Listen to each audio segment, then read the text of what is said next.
Hello everyone! One of my favorite parts about my garden is that I get to make mini bouquets that I call giveaway bouquets and leave them out on the sidewalk for people to take. And I do this probably starting in May with some of my spring flowers all the way through November. And at the peak of the season, I can probably put out 12 to 15 out front each week. I usually will do bundles of like 3 or 4 at a time just so I don't completely empty out my garden.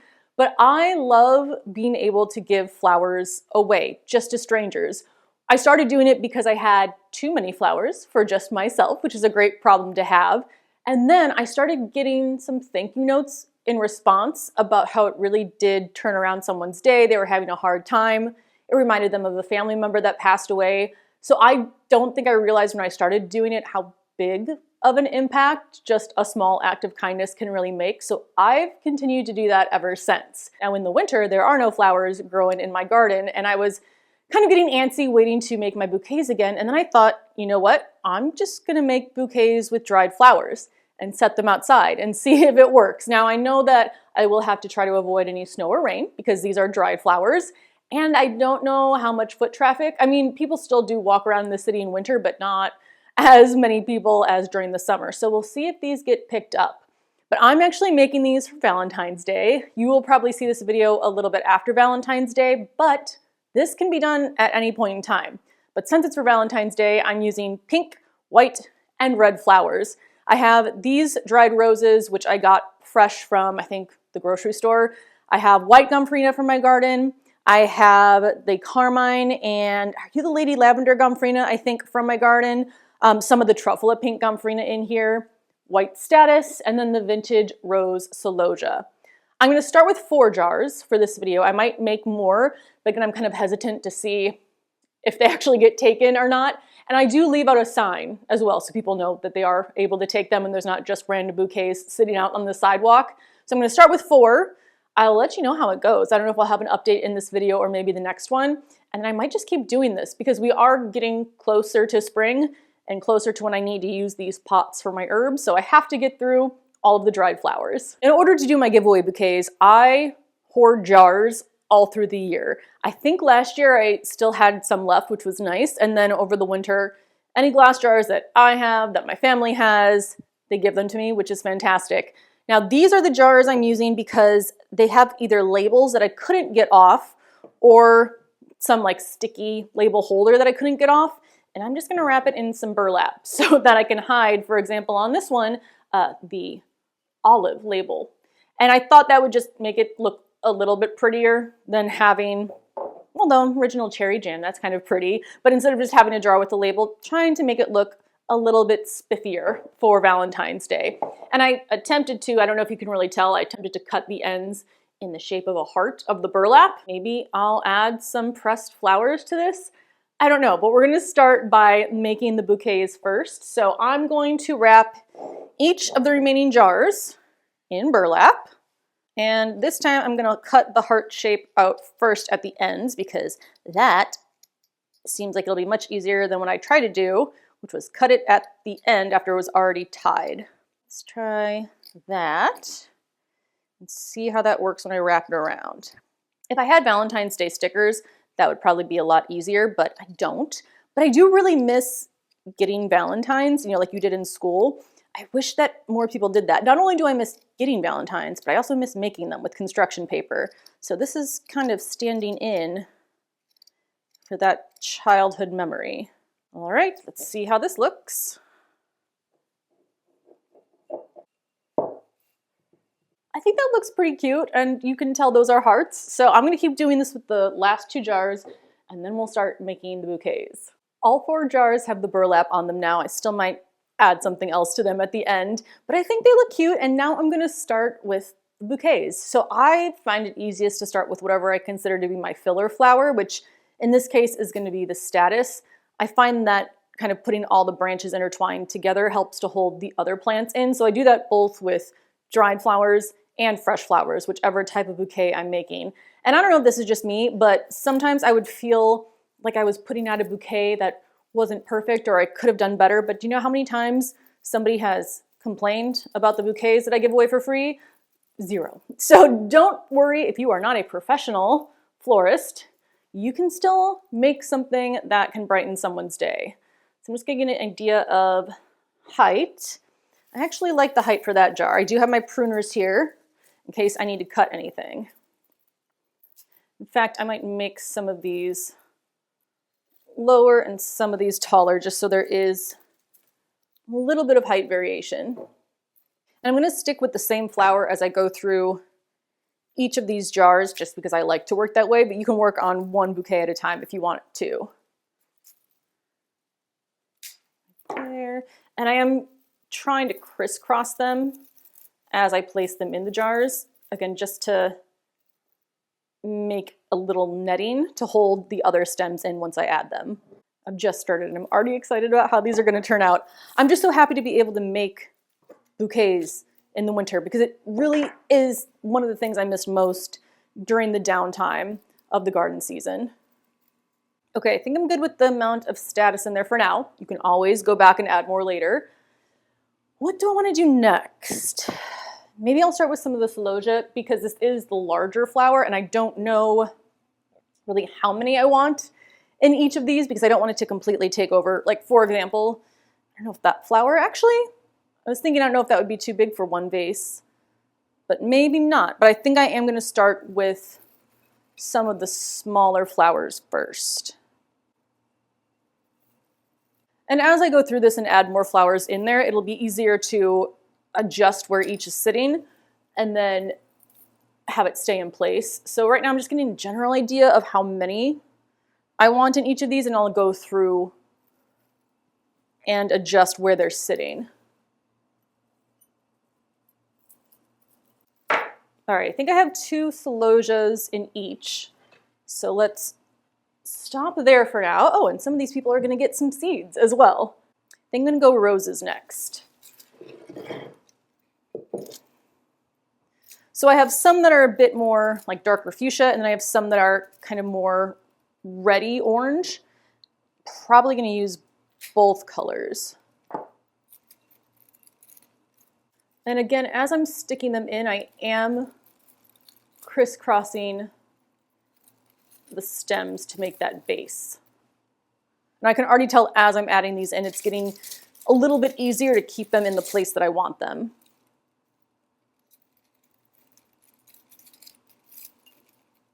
All right, I'm going to stop there with the roses. Now we'll go to Gomphrena. And I will go with Carmine first.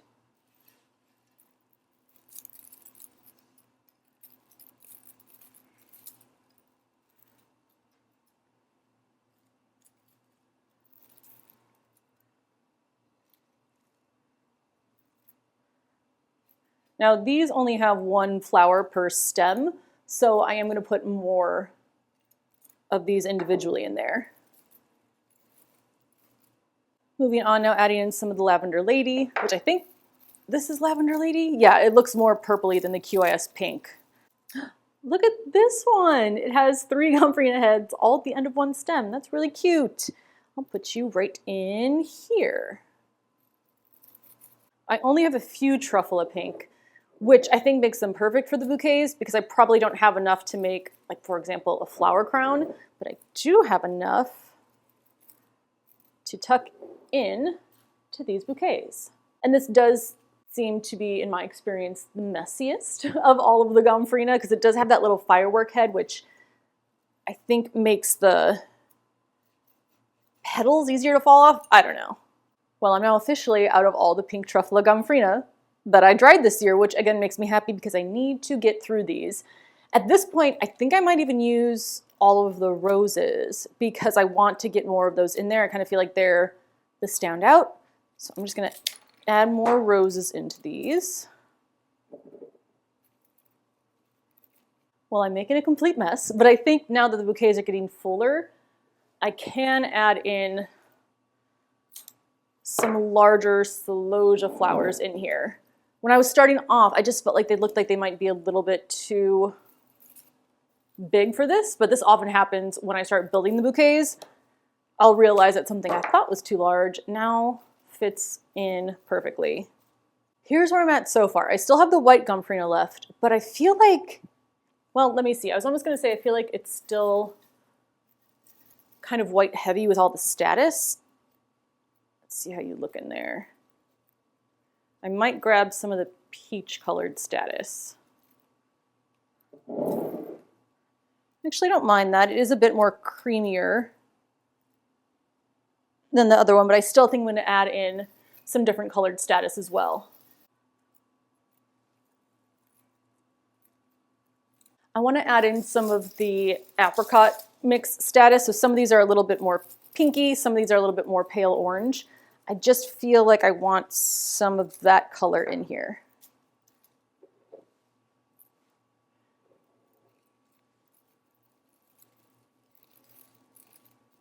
Yeah, I like that addition. It's definitely getting a bit more difficult to add the flowers now, but that means they're staying in place much easier. I think I'm at a good stopping point with the bouquets. I've also made a mess, which I think is always a sign of a good time spent crafting. So I'm going to clean this up, and then I might add some Valentine's Day tags to these, but let me clean up my mess first. And just like that, we are all cleaned up, but don't look at the floor. This is why I basically keep my vacuum in this room, because I make a mess almost every day up here. So these are the 4 that I have, and then if these are gone, I can easily come up and make some more with the jars because I have a lot of jars left. Now I want to put tags on them. I have these white tags that I just got off of Amazon. I want to write Happy Valentine's Day on them, and then I have a stamp that says Chicago Gardener. I think it was Lad Stamps that I got this from. You can personalize it, so I will link that down below. And then I want to see if I can somehow get these straw flowers strung on the tags as well. On one side, I'm just going to write Happy Valentine's Day and try not to smudge it with my left hand.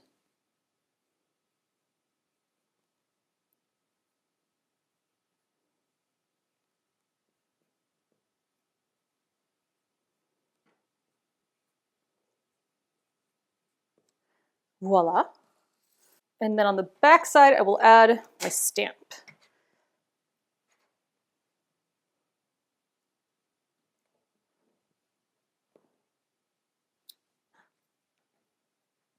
There we go, at Chicago Gardener. Now what I want to attempt to do with the tags is put a hole, I think in the center of the flower, and then have the tag behind it. These are straw flowers I've had for 2 or 3 years now, and I think that would look pretty. I don't have any needles, like sewing needles that I think are thick enough, but I have some nails. So I'm gonna try to shove a nail through the center of the straw flower and then put the twine through it. So let's see if this works. I have the straw flower here, I have the nail here, and I'm just pushing the nail through the center of the straw flower while trying to be strong enough to get it through, but not so strong that I break the flower. So now I just take the nail out and put the twine through that hole. Stick the twine through the hole, grab it out the back. Straw flowers on, add a tag, and then tie it around a jar. I'm going to have the tag hanging kind of in front of where the burlap hearts are. Now let's put you over that. So it looks like that. Oh, I think these are so pretty. Look how cute these turned out. I'm so excited to give these away. So I need to set them outside with a sign. Like I said, I don't know if I'll update you in this video or the next one on if they were taken or not, but I feel like if they aren't taken, I will just bring them to either local businesses or put them on people's doorstep. Now I have to make sure it's not actively raining or snowing. If that happens, then I will probably just give them away to people. But I think they turned out really cute. And again, I don't need all these dried flowers sitting around all year. I want to make sure I use them because I'm going to dry a bunch more next year. So either I will leave you here or you'll see an update of me leaving these out. But if you have never just left bouquets out, if you live in an area where you can do that, there's a good amount of foot traffic, or just giving bouquets away for free, it really does make people so happy and bring so much joy. So I really love doing this, especially in my neighborhood. So that might be it for this video. If I don't see you for an update, I'll see you in the next one. Bye. Well, it's Valentine's Day. They're outside and it is 8 degrees. So we'll see if anybody walks by to grab these.